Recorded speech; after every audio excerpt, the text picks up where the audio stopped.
مدافع ملی پوش سرخپوشان پایتخت هفته پرماجرایی رو گذرون و خارج شدن از فهرست پرسپولیس برای دیدار با شمس آذر آخرین اتفاق جنجالی پیرامون او بودش. محمد حسین کنعانی زادگان یکی از چهره‌های خبرساز فوتبال ایران محسوب میشه.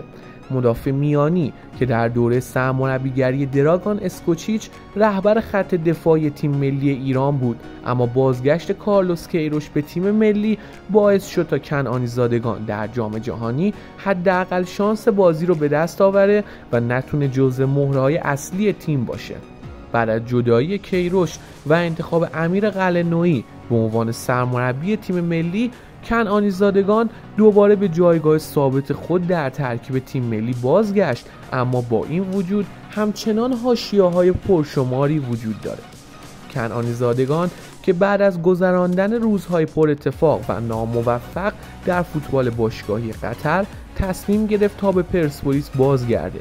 در طول ماه‌های گذشته با انجام صحبت پیرامون بحث حواله‌های اهدایی دولت به بازیکنان تیم ملی و وارد کردن خودروی 100 میلیاردی در کانون توجهات قرار گرفت. اون هم در حالی که صحبت‌های او با واکنش ورزشکاران سایر رشته‌ها همراه شد و در نهایت دیوان عدالت اداری حکم به لغو مصوبه حواله‌های اهدایی به بازیکنان تیم ملی داد و رئیس پلیس هم اعلام کرد که اگر خودرویی وارد شده باشه پلاک نخواهد شد. مدافع تیم ملی و پرسپولیس در روزهای اخیر و بعد از صدور رأی دیوان عدالت بار دیگر در مظن اتهام قرار گرفت و گفته میشه که برخی بازیکنان تیم ملی از او به دلیل مصاحبه جنجالیش دلخور شده و مدعی‌اند که صحبت‌های کنعانی زادگان منجر به صدور رأی از سوی دیوان عدالت اداری شده. حتی در این میان شایعاتی پیرامون درگیری محمد حسین کنعانی زادگان و علیرضا بیرانوند هم شکل گرفت که شب گذشته دروازه‌بان پرسپولیس این شایعه جنجالی رو تکذیب کرد و باید دید شایعه حذف احتمالی او از فهرست تیم ملی برای جام ملت‌ها هم تکذیب میشه یا امیر قلعه‌نویی این تصمیم مهم و جنجالی رو اتخاذ خواهد کرد.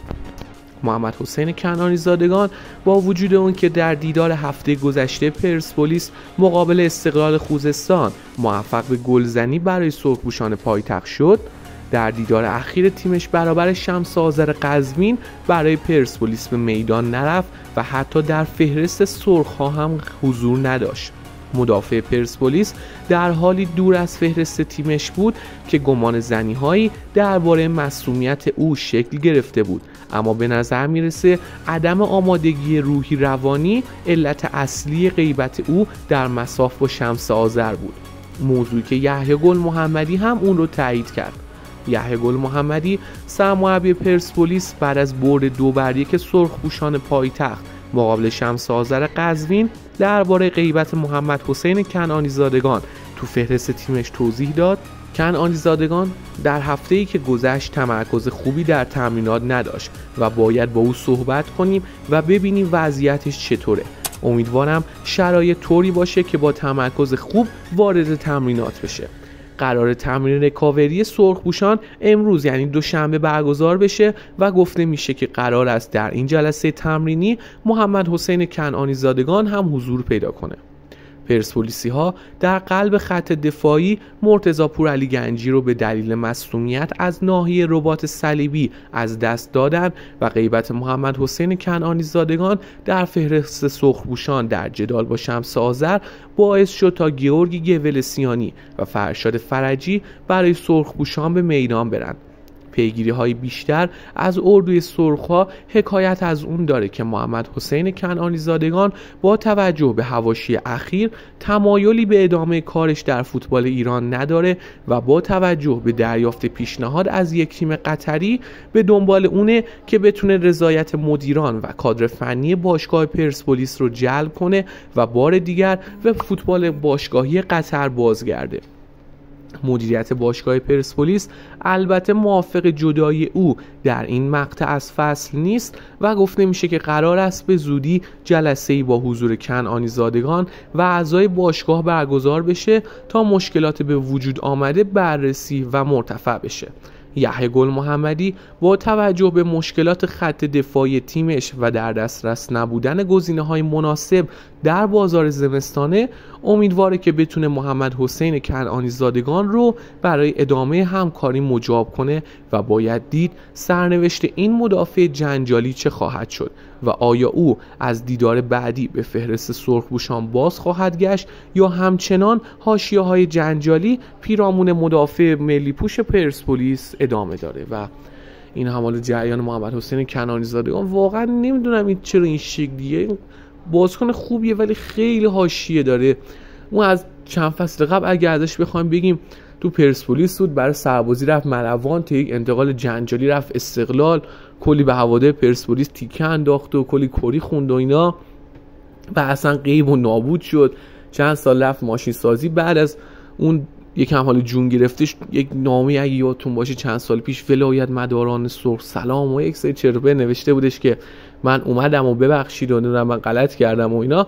انصافا اون 2 سال واقعا برای پرسپولیس خوب بود. با پرسپولیس تا فینال آسیا هم رفت، با شجاع خلیلزاده و سید جلال زوج خوبی رو ساخته بودن. بعد از اون که دوباره یکم پا گرفت 2 سال رفت قطر، دوباره باز دست از پا درازتر برگشت و برگشتنش واقعا این سری خیلی باز دوباره حاشیه داره. از اون اولی که اومد آقا اصلا چه ربطی داره، تو برو خودروی 1000 میلیاردی بیار، چرا میای جوار میزنی که آقا من مثلا خودروی انقدی آوردم حالا چی بدرسید بیا. همه هم باید لج شدن. پرسپولیس هم که اصلا به فنا رفتی، امکان حتی این که اصلا بری از پرسپولیس هم هست. از اون سمت هم که حالا همه بازیکن تیم ملی با این که چیز مثلا تگزی میکنن ولی معلومه که حالا یه سری دلخوری هایی پیشه. حالا اگه علیرضا بیناون نباشه ولی سایر بازیکن‌های ملی پوش باید دارن. بیا الان باید همه لج شدن میخوایم فرار کنی بذاری بری قطر. خیلی واقعا نمیدونم، وقتی خوب داشت کار میکردش همون مسابقه جنجالی فقط باعث شدش که هم تمرکز خودش به هم بریزه هم بیا الان اصلا نمیتونه کار کنه. یحیی گل محمدی هم که اصلا این فهرست بازی من فکر کردم نیمکتی دیدم اصلا تو فهرست نیستش.